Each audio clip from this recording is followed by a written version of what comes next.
Aloha!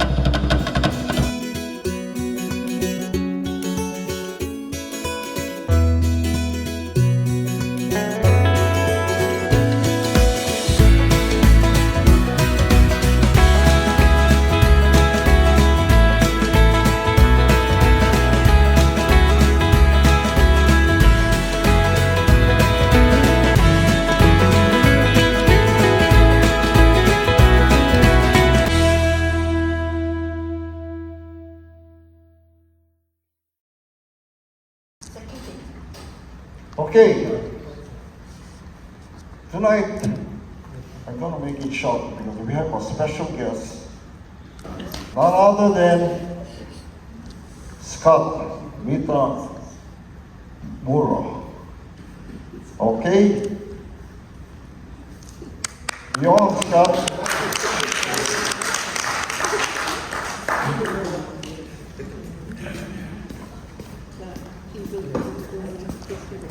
Thank you, Bernard. Hey, you know, this is the first time I've come to this club, you know. Just retired from foster gardens after 35 years. Wow!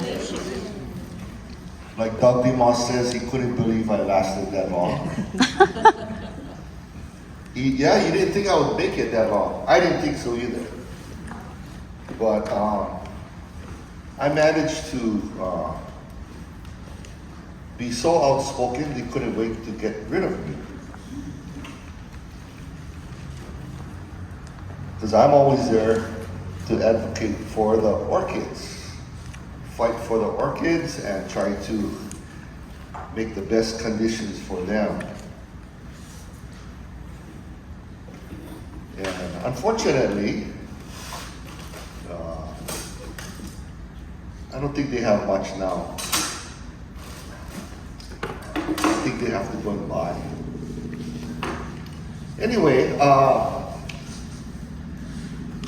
pretty much all day long, that's all I do is repot. Mostly Cattleyas. We have other things too. So I pre-make all my media. I use a bark mix with rubber chips and Pro-Mix and Perlite mixed up together. And you can use different brands of bark, but I highly recommend whatever you use something that's sterilized and something that doesn't get wet or moldy, because snow mold is the biggest problem or challenge that you have when you do repotting. This is not my regular setup, so I'm trying to get comfortable. A lot of people don't like to grow Cattleyas because they don't know how to repot or they don't understand about the repotting, and you gotta do it regularly. Yeah. So Cattleyas can be similar to all other sympodial type of orchids that grow. So there's two basic types, monopodial. Mono meaning one, it's going to be like a vanda or a phalaenopsis that just goes straight up. A sympodial one is one that grows horizontally on top of a tree branch, and it sends up a new shoot and it travels along the tree branch. Every time a new shoot comes out, it sends up new roots. Hopefully it flowers. It rests a little while and sends up another shoot, roots and flowers, and it just can keep going on and on and on. So in nature, and that's the most problematic type, because like for me, I like to put my orchids in a pot, and generally these sympodial orchids, they don't like being in a pot. I like to, we like to put them in a pot. They don't, they want to be on a tree branch, okay? But we have to understand that for us to display it, to put in a show, to sell it, it needs to be in a pot, okay? So now we gotta understand that's not what they really want. So we still have to imitate in the pot what they want in nature. So just imagine this orchid growing along a tree branch. This is the This is the back side, this is the front side, and it's traveling from my left to right. And it's growing on a tree branch. So what it's doing is, every new growth that comes out is trying to find a new area to put the roots down. Well, it can't do that in a pot, because the roots end up staying in the pot, okay? What happens after 2 years is the pot gets so full of roots, you don't have airspace. So the plant starts to grow out of it, and sometimes the roots also come out of the pot. And sometimes your media starts to get old after a couple of years. It starts to get mushy.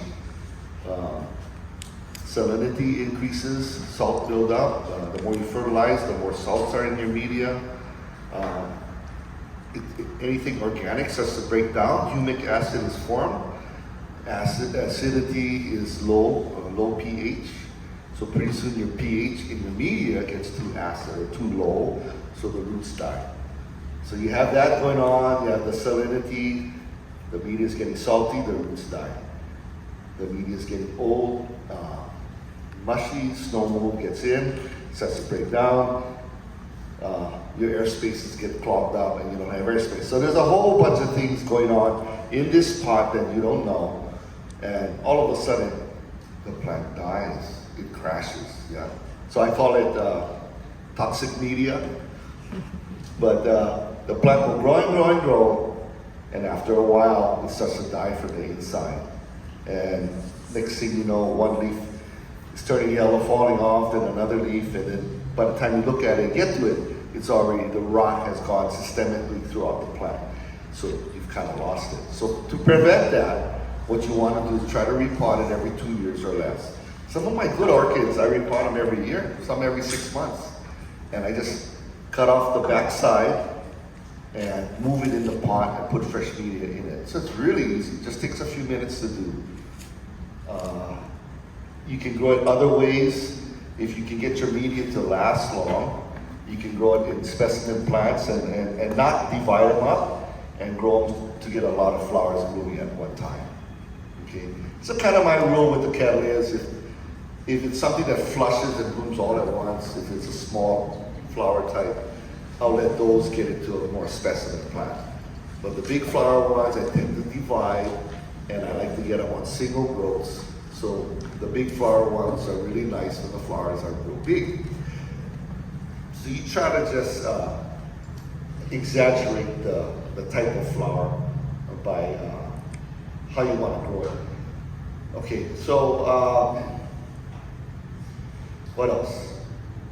It's not hard to do, and I guess I'm gonna have to drop the mic, so I think I can talk loud enough.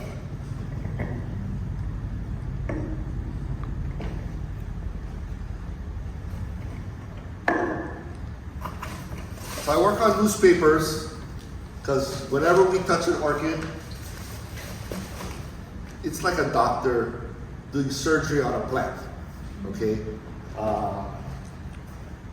Number one, first thing, this little blowtorch, you want to sterilize your pruners, okay? This is the #1 spread of disease in any orchid collection. If you happen to cut a plant that's got fungus, bacteria, or a virus, and you go around and cut everything, you just spread. Well, we all know about COVID, how easy it is to spread. And there's no cure for COVID. Just like viruses in the orchid, there's no cure. A lot of times it's asymptomatic. We don't see the symptoms. Sometimes it takes 2 or 3 viruses to infect the plant before you start to see a symptom. But it could be carrier of that virus, and the sap is like blood, and that, if it's on your pruner, it'll spread. So, self-igniting torch. Doesn't have to be red hot, just hot enough to see all the moisture dissipate off your blade. If you don't want to use fire, concentrated soapy water or a bleach solution, 10% bleach solution will work too, okay? Heat is the very best. Newspapers is because you want a clean tabletop. I'm gonna work on one plant, then throw away the newspaper and the old roots. I have concentrated soapy water in normally a bucket or a spray bottle, and I wash my hands between plants too. Okay? Believe me, I've spread viruses by getting lazy on really good plants. If the orchid is kept virus-free, it could live for hundreds and hundreds of years. Yeah. Wow. But if you're careless. So my thing with growing orchids, I stake every plant because I'm a control freak. I like it straight up. I don't like the plant falling all over because when the leaves go horizontal, you can't get it wet. Mealybugs, spider mites, scale go underneath because it's protected, doesn't get wet, and you have just a mess. So I like to stake everything up, try to keep the leaves from being on top of each other because that's a safe haven for your insects, yeah? So anyway, every plant has a stake. I like to wire my name tag onto the stake and include it in the plant because,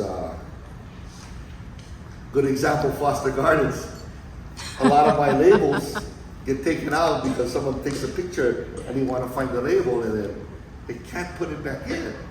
So it just lays on top and then when it gets moved around, the label is gone, it pops out. So anyway, I stake everything. Also, it was good during the hurricane too because everything flew off the bench, labels all around, and in a 6-acre greenhouse, that was very good. But anyway, this orchid, there's all different, not seasons, but stages in an orchid, okay? There's a blooming season, growing season, dormant season, and a rooting season, okay? And it's always a good time to repot when you see new roots coming out from your newest shoot, okay? Your latest one. This is the one that just bloomed. So if you have active roots, you can repot it. A lot of times we don't want to repot it because the buds might be coming out. But if your roots are coming out, roots outweigh the flowers. The plant will still flower, maybe not last as long, but the roots will go into the fresh media and it won't set back. So what you want is, you want every growth to get bigger and bigger and bigger and the flowers to get better and better. Like you can see, this last growth is a little shorter. It's starting to decline, okay? Cattleyas, if you want them really nice and award quality, they need a head of steam. They need to get momentum, okay? So if you cut them the wrong time, every 2 years or 3 years, they set back and it takes 2 years to get back up and bloom again. By then, it's out of the pot again, you cut it, and it sets back again. So people just can't get ahead, okay? So in this case, this is how we get ahead and let the plant get ahead of steam. Okay, so I just kind of loamy the plant, push it down, loosen it from the edge. It's good to do it, maybe water it a day ahead. Never ever work on an orchid during that last cold storm that we had. Don't do it. There's fungus. It's horrible. You can lose everything. Okay. So when it's really rainy, just leave them alone. But try to water it maybe a day ahead so it's not too saturated. Okay. Another tip is after you finish repotting, resist the urge to water it. Okay. Water is the biggest spread of disease, fungus, bacteria. When you cut that orchid, any place you cut it, like a cut in your skin, chance of infection. You want to keep it dry, you want to cover it, yeah? So let it dry, let it sit there 3, 4, 5 days, it's fine, okay? So in this case, I'm just gonna cut the back of the orchid and put it back in the same pot, okay? So the rule of thumb to remember, and you guys will never forget after today, the front shoot, the youngest one, we'll call it the keiki. And to raise a strong keiki, you need a family unit. They're all held together, they're all holding hands by a rhizome. A rhizome is a creeping stem. So they're all holding hands together, supporting the keiki. So to raise a strong keiki, you need a mommy and a daddy. So your minimum division size wants to be 3 bulbs or 3 stems. Okay? We call these bulbs, they're actually swollen stems or pseudobulbs, and it's a swollen stem that stores nutrients and moisture in the plant. Okay? So when you have 3 of them, the plant should not set back. I always say it's okay to keep the kupuna. So if grandma and grandpa is still strong, please include them in your family because they're all supporting the keiki, yeah? So you just want to make more room in this pot. So in this case, I'm going to go with, say, a front 4 division, and I'll cut the back 3 bulbs off, okay? Sterilized pruner. Try to go with a straight edge, a basic pruner. Don't use that anvil head or the hooked one and all that because it's hard to get in there. Just go straight down on the rhizome, cut it. Straight down, and it should just come apart. And most of all the dead roots will come off with your back division, okay? This can still grow. So what I like to do, I got nicknamed the plant abuser. Because on Kauai, this is how I repot it. And all the old media flies off. You look for growth eyes on the base of each growth. There's normally 2 eyes. And in this case, junk. If the roots start to die on the old stem, the eye dies too. So if your roots are alive, your eye is still normally going to be good. Okay. Normally, out of a back 2 or 3 bulb division, I'll just put it in sphagnum moss, pot it on. I can bloom it in 2 growths, so I don't have to worry about inventory. I got tons of inventory. I just got to cut the back, and I got another plant. Okay. So we try to, instead of getting, we want to loosen up the old media and try to get some of the old media off because this is kind of breaking down already. The roots are starting to die. And instead of going in there with your hands, because we don't want to have to sterilize our hands, right? use your potting implement, close it, and just go down between the roots, wiggle it, and strip. Real easy, real fast. If it doesn't come apart, we twist it. And you notice I use a lot of this chunky styrofoam. The orchids love this styrofoam. I used to use peanuts, but peanuts kind of push back. I use this little thicker, chunky ones. And the thing you have to remember when you repot any orchid, and people don't talk about it, stability. Okay, we talk about nutrition, we talk about drainage, we talk about all these things. If it's not stable, the orchid root goes so slow, if that thing is wiggling around in the wind, it ain't gonna attach. It's gotta be stable, yeah?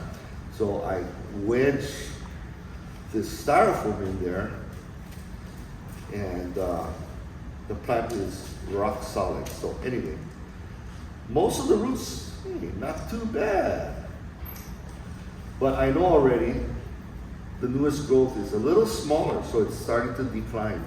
If I waited another year to do it, crash and burn. You want to do it ahead of time, yeah? So, pretty clean enough.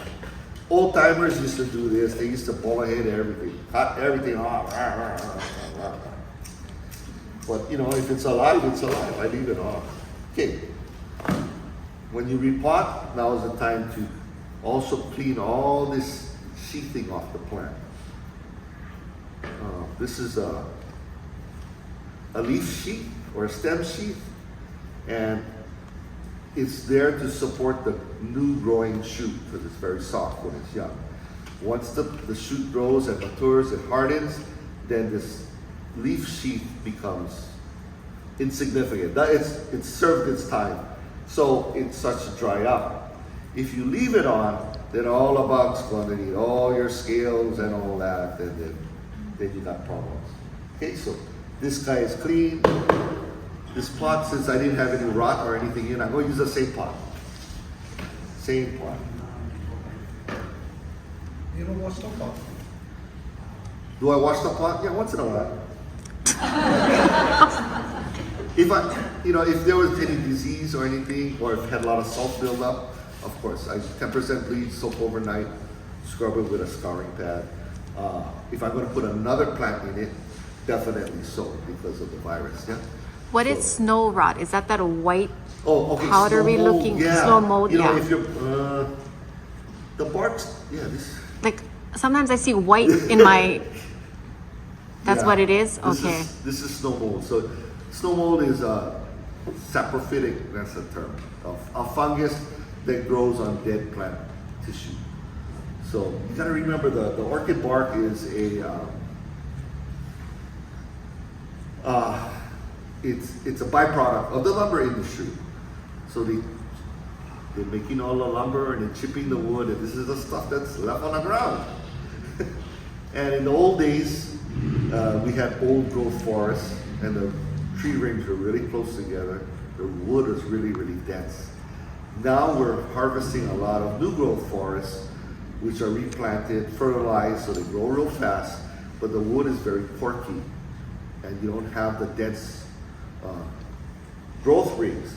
So the wood itself is just softer and more susceptible to break down quicker. Yeah. You had something done? Yeah, actually, as far as you're not using the wood, you're using the bark. And the problem with new growth bark is that it doesn't get thick enough. Yes. So we're not really using the wood, we're using the bark. Yeah. And that's the problem. Yeah. Is that, the newer growth trees just don't get a thick enough bark yet before it's harvested. And it doesn't harden off. Correct. So we're just using that pulpy, weak stuff that just doesn't last. So in general, we just have to repot more often. So once you see that it's done, you need to. Yes. Once you see snow There's mold, no putting any peroxide. No. Oh, okay. Yeah, been there, done that. Even with hapu, we used to get snow mold a lot. Oh, okay. Yeah. And I tried the Physan and Clorox, and That doesn't. Okay. You can clean it off, but the plant knows it's not happy. Yeah. Yeah, it likes fresh stuff. So that's why I mix my bark with the rubber chips, in case my bark goes off on me, gets kind of bad. It's not catastrophic to the plant, because the snow mold cannot hold hands. See, the snow mold will send out its mycelia and it repels water, so the plant dries up. So if you got only bark in there, it's just gonna make a solid mat, and the plant just dries up. With the rubber in there, it kind of holds it. You had a question? Yeah, where do you get rubber chips from? Well, the only place that has it Home Depot. is Home Depot. Really? Home Depot. Garden Don't department. Get the shredded one. Okay. Yeah, Vigoro, Home Depot has it. Not all of them have it too. Mapuna Puna one doesn't have it. But Kapolei I talked to has, the I think. buyer. I talked to the buyer at Evile, and I said, is this a seasonal item, or do you bring it in all year? He goes, it's a really good Yeah. seller for him. He's always going to have it. Oh, I said, okay, it's your word. So now he always has it in brown or red. Yeah. What- You can use straight rubber chips and mix it, but I don't know. It would work fine. It's a little heavier than bark, so I kind of like it. The plants don't topple over as much. Because I was having so much trouble with the bark, trying different brands. I was going to go back to rock. I was just gonna ask, how do you feel about lava rock and charcoal? Charcoal is real good. Okay. Yeah, if you have charcoal, it's really good. Use charcoal. Cinders are okay, but be careful because they're not sterilized. Yeah. Oh. They have soil in it, and yeah. I used to work for Rocky Road. We used to bag it. So one day, front end loader drops the load on the ground. Oh. And go in the hopper, we were bagging the chicken manure one day, the topsoil the next day, cinder the next day. It's all contaminated. All contaminated. So it's not sterile. So, but Dendrobium's Cattleyas not too bad. But if you try to use a cinder on Phalaenopsis, a lot of bacterial problems. Yeah. So it depends. Yeah. Okay. And then it's really hard on your hands to Yeah. repotting time and on your shears. I only like it because it doesn't break down. But cinders, yeah, they don't break down. See, in the beginning I thought, oh, I'm gonna be smarter than everybody. I'm gonna use an inorganic media completely. Then I don't need to repot. I'm so smart. That's my All these mentality. big plants, get all the awards, and then how many of those plants do I have today? Uh-oh. Zero. They all crashed because of the other factors: the salt buildup, the acidity, lack of airspace, old roots dying. Yeah. So I learned the hard way. I thought I was going to be a smart young guy. But if you wrapped it, you can get away with it a lot longer. If I wrapped it, If you wrapped your orchid. wrap it in what? On wood, like a plank, cedar plank. Yeah. Oh, yeah. mounting, you mean? Mounting the orchid? If you mount it, yeah. Yeah, because then the roots are always open. Always open. You don't have to worry about the media breaking down. Yeah, yeah, yeah. It's like that. It'll be like it was on the It's tree. like on a tree, yeah, yeah. But become a little difficult to display and a little difficult to sell. Yeah. Yeah, so Depends. I guess Gotta if you're have growing a- it for your own personal enjoyment, then that's it's okay. correct. It Yeah. depends on what your use is for that Yeah. plant. Yeah, and there's a lot of people I know they're just gonna plant that orchid, that Cattleyas on their tree and just let it cover the tree. Yeah. A lady just sent me her Cattleya lulubaniana put on a tea leaf tree, and the thing was just covered. I Wow. said, don't touch it, just leave it alone. You know, I can't. I just tied the pot to the tea leaf, and now it's all wrapped around and growing on itself. It's fine. But that's like in nature, yeah. Yeah. A lot of times we create the problem by putting it in the pot. But it's not. I'm not saying don't grow it in the pot, but just understand that we still need to respect what the plant wants, yeah, to be successful. So now, the part that I cut, and you know, I could still knock off some more stuff. I use the hard end, and but these roots are still good. So the cut end is now going to go on the edge of the pot, leaving space for this front growth to grow. So normally, the rule of thumb is you want a space for 2 growths to go into the pot. Anything more, the pot is too big. Okay. Pot size, what is, I'm going to ask you guys a question. What is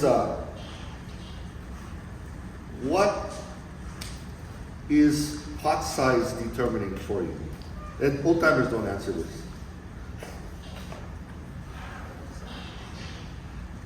Why is pot size so important? To accommodate new growth, enough new growth You for. want to accommodate as much as you can, but what happens if you put a small plant in a big pot? Too much moisture. Too much moisture, exactly. So when you water a plant, after you finish watering it, the water drains out through the holes, and then whatever moisture is in the pot, that has to be taken out by the plant. You know, the plant transpires, we perspire to regulate our temperature, the plant transpires to regulate temperature. So the moisture gets pulled out of the media through the roots and through the leaves. Okay, so when you have too much media and the plant is small, it cannot take out the moisture fast enough. Yeah, because remember now, wants to be on a tree branch, rain every day, but it's dry by nightfall. Yeah, they like wet, dry, wet, dry, wet, dry. In a pot, they don't want wet, wet, wet, wet, wet, dry. Wet, wet, wet, wet. They want wet, dry, wet, dry, wet, dry. So that's why we want a loose cut media and try to keep the pot. If you're not sure, always err in a smaller pot. Because you're gonna notice, yeah, even with regular plants, tropicals too, you got a plant that dries out real fast. Yeah, a big plant in a small pot gonna dry out real fast because that plant's taking out all the water. But you put that small plant in a big pot, I don't need water, but the plant dies. So even with tropicals that love water, it still holds true, okay? What about the material of the pot? Does it matter? Material, Terracotta, no. plastic. Did I plant you here? Perfect question. It all makes a difference. Everything makes a difference. The pot is a tool for you. So a plastic pot is going to dry out much slower than a clay or a concrete pot. So if you live up Mauka side and it's rainy, clay or concrete pot might be good for you. But if you live Eva, Tamaki, the plastic pot can hold the moisture for it. And it depends. Some guys like to water. You know, if you're a daily waterer, you like to water, hey, go with the clay or concrete pot. Yeah. So it kind of depends. Color makes a difference too. Oh, Yeah. Green, black, clear, white. what's the difference between the colors? I don't know. But the clear pots, the roots photosynthesize, so they turn green. So especially with Phalaenopsis, they grow up in the cheap clear pots. Only thing they kind of break down fast. Yeah. Yeah. But they're good. They're good. Yeah. But you know, I repot often enough, so I haven't really embraced the clear pots. They're too expensive. And the growth is kind of good enough. So we don't want to overpot it. And the second reason why we don't want to overpot it, put a small plant in a big pot, is it's hard to stabilize too. I talked about gotta be stable, yeah? So I'm gonna show you how stable I like to get it. Wrap these roots around, put the end against the back of the pot. Some of the Cattleyas or other orchids too, they like to kind of grow up, you notice? Yeah. Yeah. We old timers call it stair stepping. We hate the stupid plants that stair step, the Norman's Bay and all that kind of stuff. They push them all the way down, right? Next thing you know, they're up again. They don't want to be down. You know, we don't always want our toes and feet covered with the blanket, yeah? Some like it out. Same thing with the orchids. I just assumed that the plant that stair steps want to be drier. So I started growing it really dry, a lot of styrofoam, clay pots and all that. Then I experimented too. I started growing them up. Let them stay up and let the roots go down, okay? I found out they don't necessarily want to be drier. They just don't want to be wet. The rhizome doesn't want to be wet. It wants the roots to go down. Oh. Okay, so I assume that it wants to be drier. No, because I can grow it in sphagnum moss in a plastic pot. As long as I elevate it, keep it up, above, keep the rhizome above the media, kill it. Aclandias, Walkerianas, kill it. Which everyone says you only have to mount. No, you just get it away from the media. That's all it is. So anyway, I can reuse this styrofoam, but actually I shouldn't. This got salt in it. So go out and buy yourself another TV every so many months. A lot of this styrofoam. I need the styrofoam. I gotta buy another TV. No. Now that everyone knows I like styrofoam, everybody giving me styrofoam. I got styrofoam all over the place. And I just break it with my hand, yeah. So now I get two-side trigger finger. So I gotta cut it now. So I break them up in little chunks like this, but I put it in and I wedge it, kind of like the old days when you used to put in harpoon. Put the plant in, you get the harpoon and push it in, you wedge it in there. Make them tight. Make them tight. So, you know, the plant already standing up, just with styrofoam. You cannot do that with peanut. Yeah. So,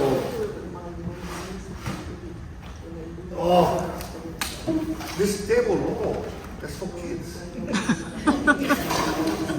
I just hold. So anyway, I hold the plant in the pot. Keep that rhizome out because it wants to stair step by itself. And I just fill in the bark case. Push down with my thumb.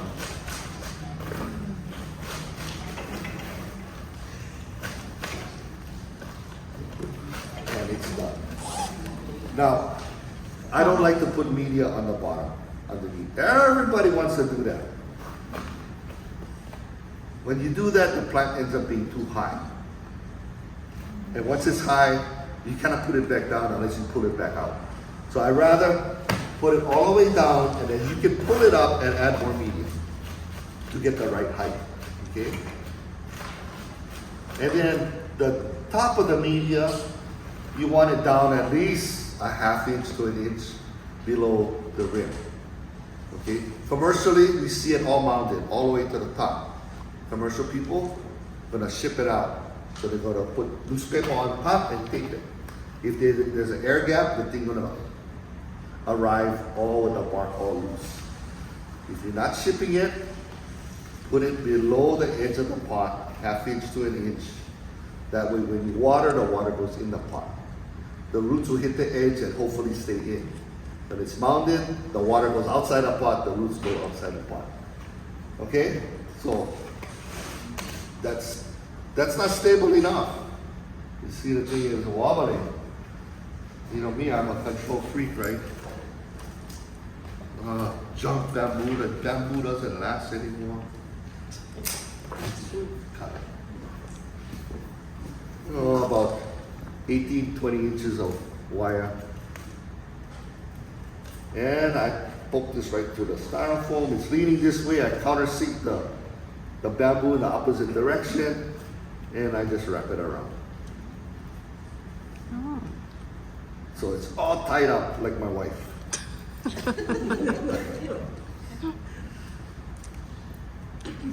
I don't like the leaves directly on top of each other, so I will wrap it again and spread the leaves a little bit. But that's it. Now it's perfectly stable. It's not going to fall down. You can do this with dendrobiums, other stuff too. But you know, even with the bark, Wow. it's stable enough, yeah, with the styrofoam in there. Then you can just handle it like that. But now you can put plenty plants. You don't have to worry about it falling over.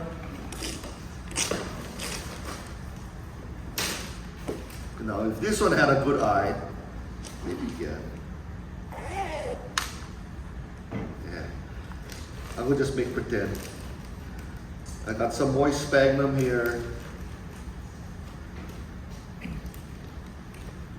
And I just make a little ball of it. Sphagnum is the miracle moss. And put it right in the pot, and that's it. Notice it didn't squeak. We were taught to make it squeak and make it real tight. That's wrong. You want it fairly loose. The tighter you make it, when it dries out, it gets rock hard and you cannot wet it again. So you want it a little soft. You want it a little soft. How often would you water that one? This is, so with sphagnum, you generally are not going to alternate wet and dry. You're going to kind of keep evenly moist. Yeah, because with sphagnum, if it totally dries out, it's hard to re-wet. So this can go on the average 3, 4, 5 days. Yeah, depends. Yeah, winter time, summertime. Winter, you know, days are short. So if you live up Cloudy. in the mountain area, Yeah, like Wahiawa or Kunia, Mauka, yeah. would you use the sphagnum box? Okay, the question A lot is, of moisture up there. yeah, if you live Mauka side and it's real wet, would I still use sphagnum? Yeah. On things that you're trying to revive like this that don't have roots, yeah. Yeah. For So revival. yeah, only for revival. Sphagnum normally for a healthy plant, it's all going to be for your seedlings. Yeah, 2-inch pot, maybe 3-inch pot at most. Yeah. Something that's going to dry out fast. Something that's actively growing real fast. Yeah. There's some of these plants that I buy, they're in sphagnum. Yes. So when I take it home, they start going down. Yeah. And I live up in Wahiawa. Okay, so he's having trouble with his sphagnum.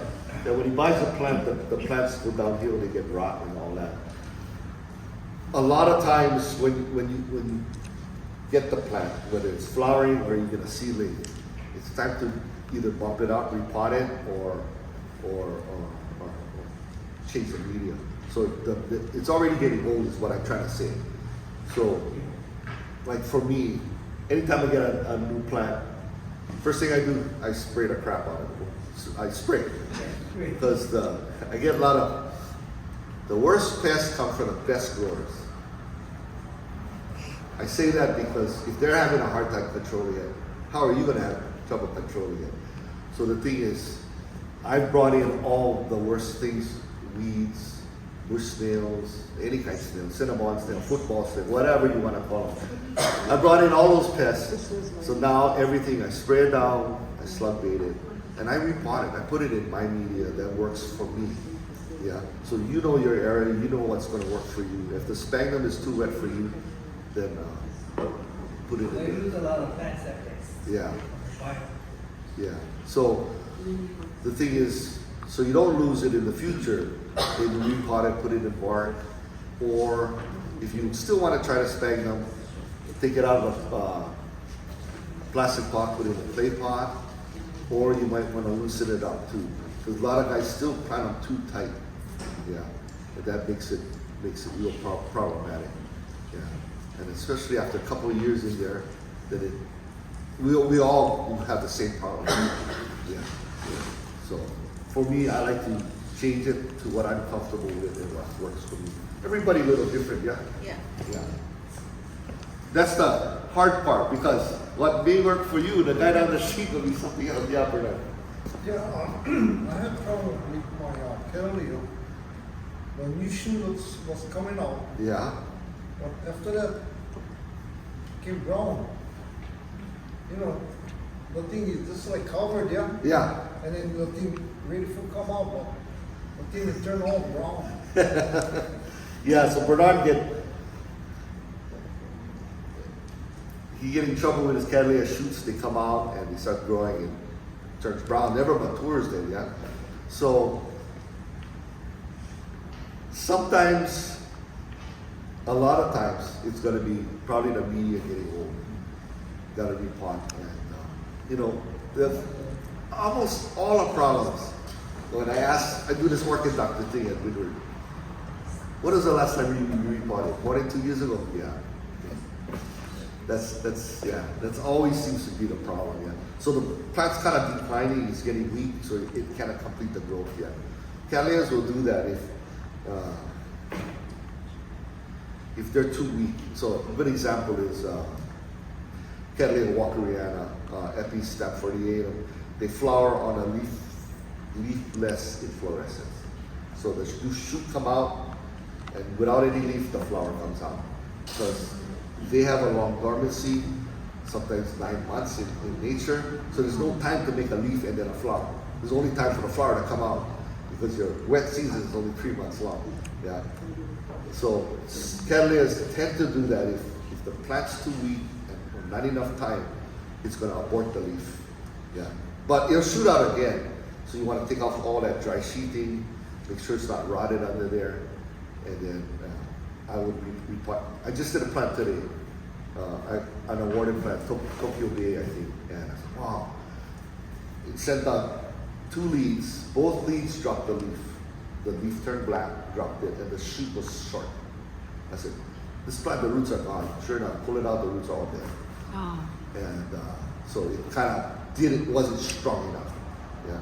So now repotted fresh media, next growth. Could still be struggling, but maybe in 2 growths I can get the flower. So, yeah. Just So when wasn't strong enough. when your roots are all dead, do you still pot it like this, or would you pot it like that? Like this, and the If roots I are have no still roots, good. then Yeah, if there's no gotta go roots, hospital. so it goes in sphagnum. Yeah, because it's sphagnum. And then this is temporary, yeah? This is ICU. Yeah. So, and I can keep them in there. Once I get a new shoot on and roots coming out, it's coming out already. Oh, okay. Yeah. Once I see the new roots coming out, this is the guy to pop the roots. Yeah. Yeah.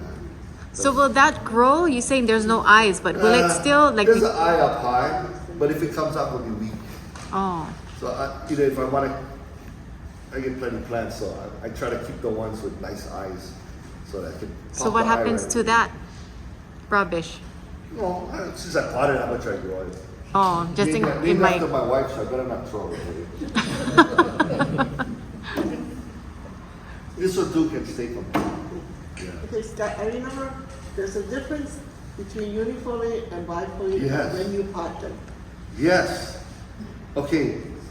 Oh boy. Yeah, that gets a little complicated. I So- know, if you do it the wrong time at the wrong Yes. time, you're in trouble. So, especially the Cattleya species, there's actually Bill Rogerson actually published a list of when all the different Cattleya species initiate roots, So there's a root before blooming and a root after blooming. Okay.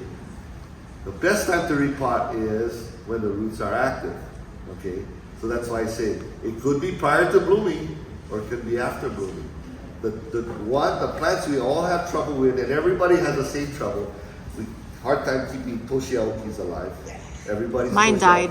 Yeah. How many times? I've killed how many times? Both died already. I killed them 20 times. Well, I only had 2. Cattleya Horace, Melody Fairs, all the Horace in the background.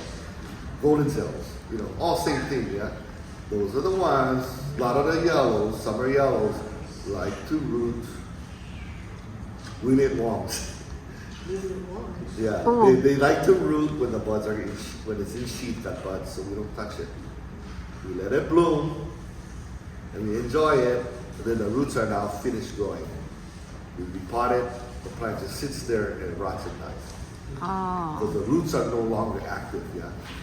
So we want to take advantage of when the roots are active. So going to your question, Amy, a lot of the bifoliates, the 2-leaf cluster Cattleyas, all will root prior to flowering. So you have to repot them in what? Yeah, repot it. Or if your media is still good, the plant's healthy, just bump it up to a bigger pot. What I do is put pot in front, walk. Put another pot in front and let it walk into it. Yeah, yeah. H&R does that. Yeah. I've done that. Yeah. Like, instead of taking it out, Yeah. I just put the whole pot in another pot and backfill. The old timers, John Yee used to teach all the seniors that never repot the plant. So the 2-inch clay going to the 3-inch, 3-inch going to the 4-inch, 4-inch into the 5-inch, 5-inch into the 6-inch, and that's all. You never repot it. And he would teach the seniors that, and it worked. And eventually, it get too heavy, But then doesn't the media get all old and the old media? But it's segregated now. oh? Yeah, so it Separate, runs yeah. away from the bad media. Yeah, that was pretty genius. But John Yee was a proponent of that. Yeah. So generally, watch the roots, and that's on all orchids. Yeah, if the roots are moving, repot it. Don't be afraid, because the roots will grab, set in, and next year they'll be even better. Because I've done it many times. In flower, in bud, it still flowers. Yeah. So, Okay. I've tried it. Don't be scared. Yeah, it can be intimidating. Yeah, in the Yeah, beginning. because you don't want to mess up. Yeah. Yeah. But like, how many times are we going to kill Toshio? I've killed at least 6. Howard Stark, who made the original clone, gave Foster Garden 75. I killed 74. Still had one alive. Now that I'm gone, probably gonna be dead.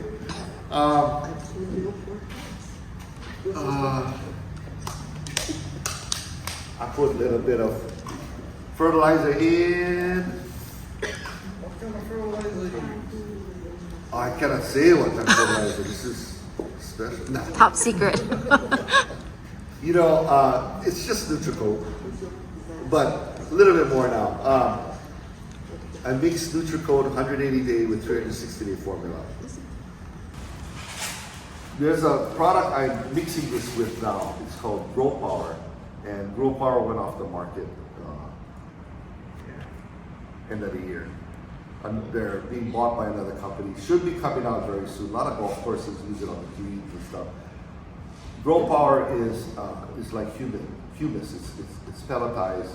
It's going to help your beneficial organisms in your media and convert the regular fertilizer so that the plants can take it out. I never used Grow Power before because I didn't want it to rot my bark faster. I'm already having trouble with my bark not lasting longer, so I don't want to put an organic-based fertilizer. It's going to make it break down even faster, so I never use it. But now since I'm using rubber in there, I got more inorganics in there, so I figured I gotta get some organics in there. And plus, I thought I was getting some salt buildup by just going Nutricoat straight. So I started mixing half and half with the Grow Power, which is like, I don't know, 3-2-1 or something. The mass is pretty low, but really good. The plants really love it. And the leaves are green, maybe too dark green. And it makes the Nutricoat last longer. Because now you have the beneficial. See, this is all soilless mix, yeah. So we got very little beneficial bacteria in this fungus in the media. So that's why it's important to have a little bit of peat moss in there. Because the peat moss is the binder. When you fertilize, the phosphorus will bind to the peat. If you don't have that in, it just washes right out. You got a lot of people using the Michigan State Technigrow fertilizer or Peter's Excel, and they're not using any peat moss in their media. I said, well, you're not going to get the results you think you are, because those fertilizers were developed for flowering potted plants grown in a peat moss mixture. People forget about that. The intent of the fertilizer. Nobody makes fertilizer especially for orchids. Orchids is too small of an industry. Yeah. So they use it for something else. So peat moss is the key, so that it'll hold especially the phosphorus. That's why you can go with the low phosphorus fertilizers, and it will still be enough. Yeah. So are you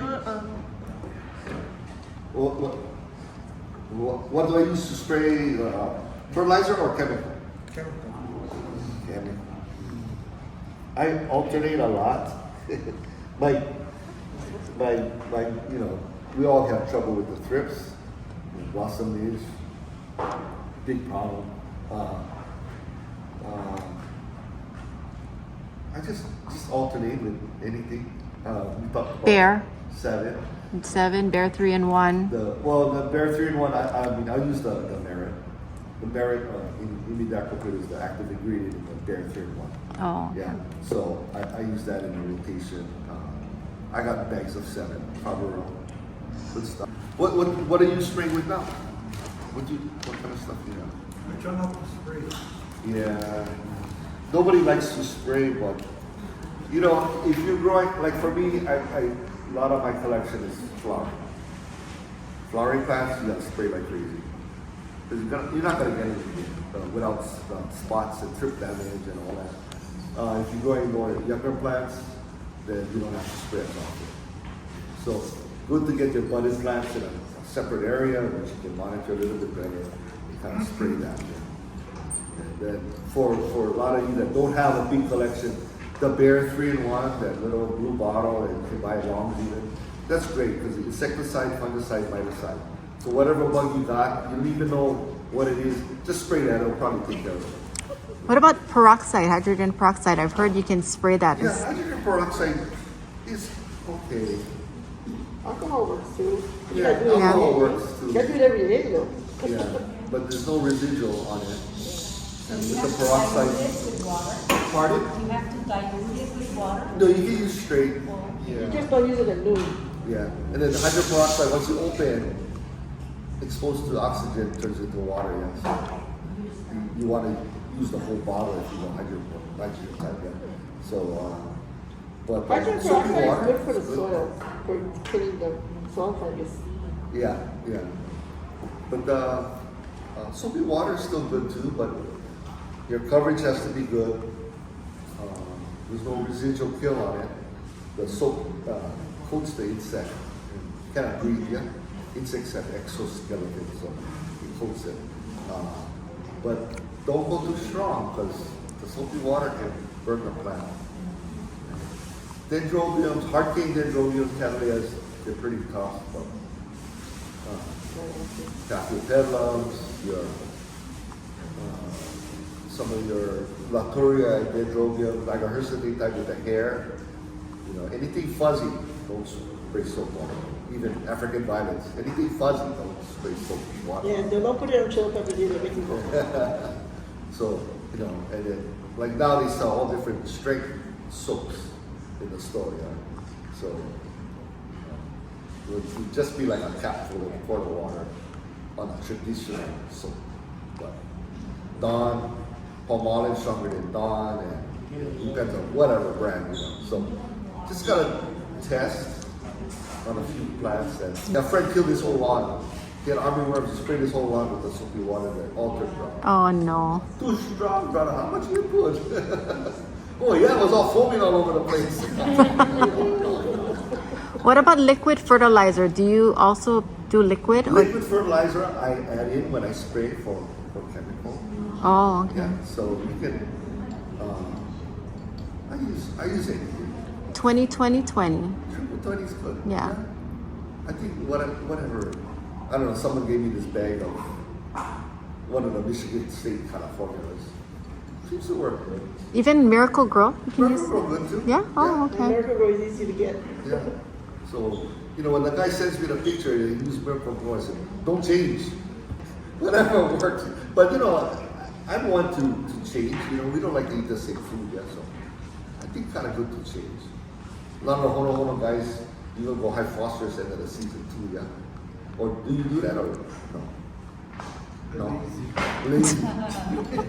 Well, I used to try. I didn't see much difference. Yeah. And when Nutricold first came out, I got to experiment with the wholesalers, all the different release different ones. I didn't grow enough plants to see a difference. I used it on clones, 100 of each clone. And when I looked at it, couldn't tell the difference.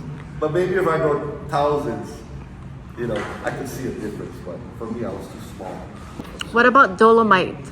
Dolomite lime, somebody goes back and forth whether it's good or whether it's bad. Dolomite lime normally, traditionally is used in the soil to neutralize acidity.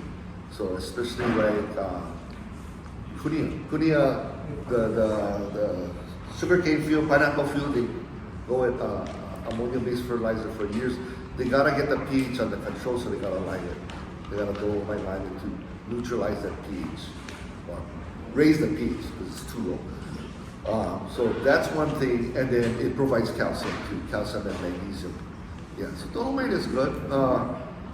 Somebody's saying now it kills the Cattleyas, but that's because he heard that Cattleyas are from Brazil and Cattleyas grow on granite. Southeast Asian plants grow on limestone. So limestone, a lot of calcium. So, but just because they grow on granite does not mean they don't need calcium. So anyway, it's easy to make an assumption, yeah. But generally, a lot of fertilizers like Nutricold has no calcium in it because the calcium particle is hard to get into suspension and it cannot go through the coating, the prill. So it has zero. So that's why I add Dolomite because I use a lot of Nutricold. Because they need calcium. Yeah. And but we magnesium. do get calcium from the water because limestone goes through the volcanic rock and there's limestone down below. So, there is sufficient amount of calcium in our water. But, Tap water is like calcium and magnesium.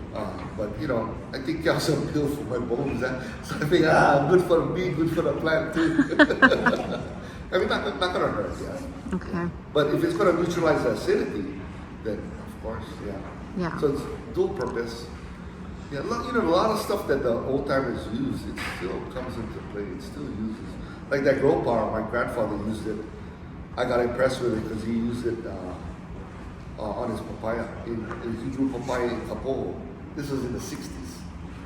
That grow power just came out. And that's in the lava rock. You gotta dig the hole in the lava rock to put the papaya tree in. And that's all he fertilizes, grow power. I said, wow, this stuff is good, man.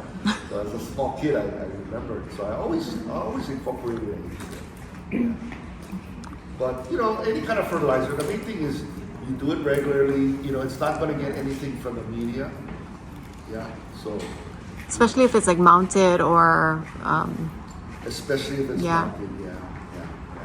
And then if you water it a lot too. Yeah. Yeah, because it's going to leach out. Especially nitrogen will leach right out. I have some that I actually grow bare root in a wooden basket. And then I just put like a little tea bag with some Nutricold on top. Is that? Yes, that's good. Yeah. Yeah, in a wooden basket, mounted. Don't need anything. Mike Blitz once showed me his miracle media. Scott, you gotta see my media. It's unreal, man. My results are so good. I said, Mulati. yeah. He tied it to the bottom of his. I just make sure it's secure, so it can't move, and then it. Well, it still kind of moves, so he doesn't do that anymore. Oh. Yeah. What I would do is I'd vegetate with styrofoam chunks so that thing is rock solid. Then the roots will just grab it. So, I mean, I think I rambled on and on. I mean, I could do another plant, but I think you guys got the idea. Yeah. Yeah? Any questions, anything? What is that Cattleya name? It's so pretty. The Cattleya, this one is, I got an award on it. So, I just, pretty flowers, I better bring it. Radiant Stars, Nalo Flares, Oh. AM HOS. HOS gave it up, AM. It was a seeding from the big eye. Oh. It has, I forget now. Sociology in the background. Oh. With the flare. With the flare, yeah. Nice one. Any other questions? I think I've overstayed my welcome. But I'll be in the back. You guys are shy. You want to talk to me one-on-one. I'll be back there. Thank you, Scott. Thank you, Scott.